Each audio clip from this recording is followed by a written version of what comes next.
Discuss చేయడం అంటే soils మనం పోలేని చోట పైకి కష్టపడినప్పుడు ఇది కరిగేసి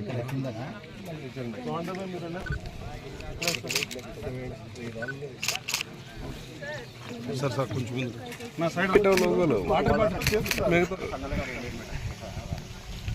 మన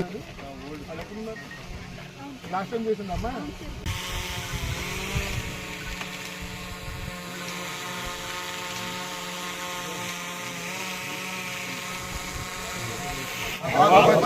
ఆశయాలతో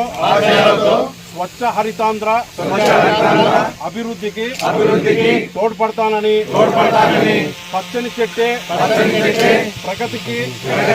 సోపాన మార్గమని గుర్తెరిగి ప్రకృతిలోని సమతుల స్థితి అవసరాన్ని గుర్తిస్తూ ప్లాస్టిక్ కాలుష్యానికి ముగింపు పలుకుతానని ప్రతి నీటి బొట్టును సద్వినియోగ పరుస్తానని చేస్తున్నాము. ఇవాళ మనమందరం ఇక్కడ వరల్డ్ ఎన్విరాన్మెంట్ డే చేసుకోవడానికి ఇవాళ అసెంబ్లీ